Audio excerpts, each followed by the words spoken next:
আসসালামু আলাইকুম প্রিয় দর্শক।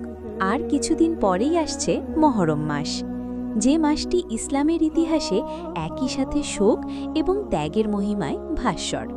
মহরম মাস এলেই আমাদের মনে পড়ে যায় এক হৃদয় বিদারক ঘটনার কথা, যা আজও কোটি কোটি মুসলমানের হৃদয় রক্তক্ষরণ ঘটায়। সেই ঘটনা হল কারবালার প্রান্তরের শাহাদাতের ঘটনা।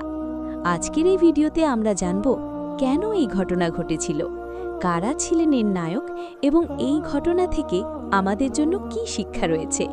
তাই অনুরোধ করছি ভিডিওটি শেষ পর্যন্ত দেখুন।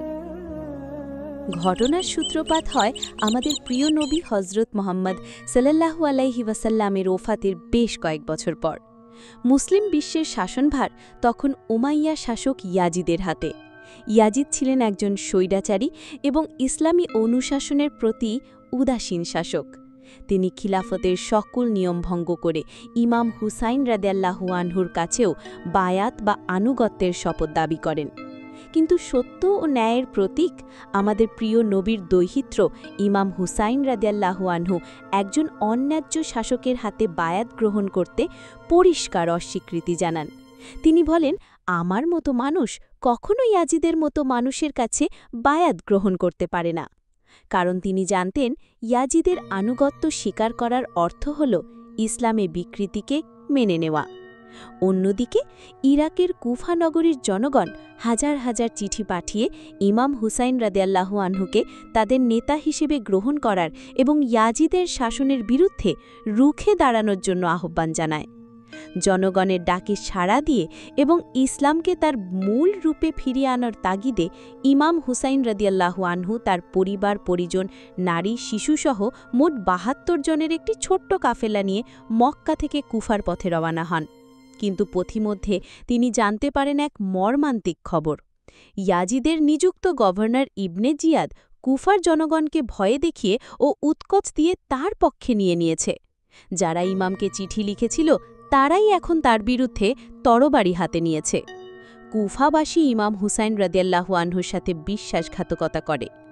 হিজরি ৬১ সনের মহরম মাসের ২ তারিখ ইমাম হুসাইন রাদিয়াল্লাহু আনহুর ছোট্ট কাফেলাটি ফোরাত নদীর তীরে কারবালা নামক মরু প্রান্তরে পৌঁছায়।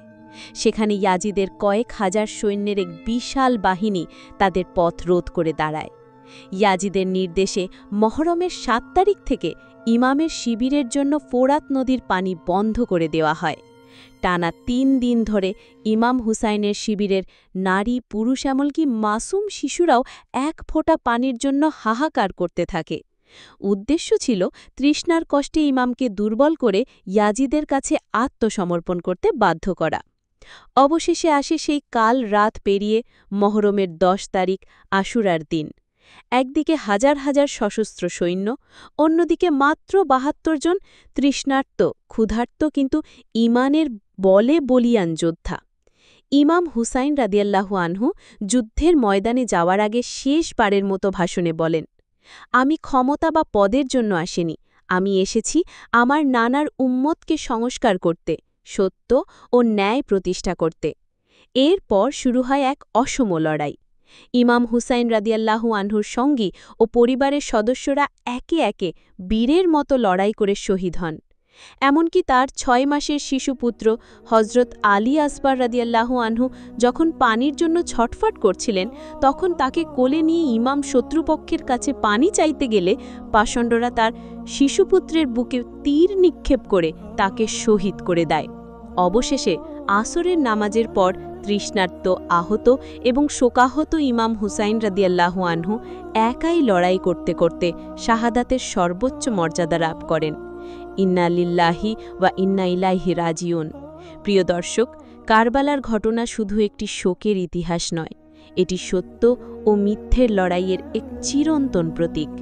এই ঘটনা আমাদের কিছু গুরুত্বপূর্ণ শিক্ষা দেয়। ১. সত্যের পথে অটল থাকা।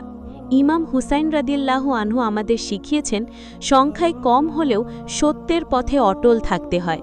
প্রয়োজনে জীবন দিয়ে হলেও অন্যায়ের সাথে আপোষ করা যায় না। ২. ত্যাগের মহিমা। তিনি নিজের পরিবার এবং জীবনকে উৎসর্গ করে শিখিয়েছেন যে মহান আদর্শের জন্য সর্বোচ্চ ত্যাগ স্বীকার করতে প্রস্তুত থাকতে হবে। ৩. ধৈর্য ও ঈমান।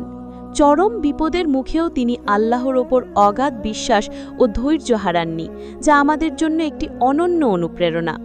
৪. প্রতিবাদ। ইয়াজিদের শাসন ছিল জুলুমের প্রতীক। ইমাম হুসাইন রাদিয়াল্লাহু আনহুর প্রতিরোধ ছিল সেই জুলুমের বিরুদ্ধে এক বলিষ্ঠ প্রতিবাদ। কারবালার এই মর্মান্তিক ঘটনা আমাদের কাঁদায়, কিন্তু একই সাথে অন্যায়ের বিরুদ্ধে লড়াই করার সাহস যোগায়। ইমাম হুসাইন রাদিয়াল্লাহু আনহু শহীদ হয়েও কিয়ামত পর্যন্ত সত্যপন্থীদের জন্য বিজয়ী হয়ে আছেন। এই ঘটনা সম্পর্কে আপনার অনুভূতি কি? কমেন্ট বক্সে আমাদের অবশ্যই জানান। ভিডিওটি যদি আপনার হৃদয় স্পর্শ করে থাকে তাহলে একটি লাইক দিন এবং আপনার বন্ধু ও পরিবারের সাথে শেয়ার করুন, যাতে তারাও এই মহান আত্মত্যাগের ইতিহাস জানতে পারে। আর এমন ইসলামিক ও শিক্ষণীয় ভিডিও নিয়মিত পেতে আমাদের চ্যানেলটি সাবস্ক্রাইব করে পাশে থাকা বেল আইকনটি প্রেস করে দিন। আল্লাহ আমাদের সবাইকে সত্য ও ন্যায়ের পথে চলার তৌফিক দান করুন। আমিন। দেখা হবে পরবর্তী ভিডিওতে। সবাই ভালো থাকবেন, সুস্থ থাকবেন। আল্লাহ হাফেজ।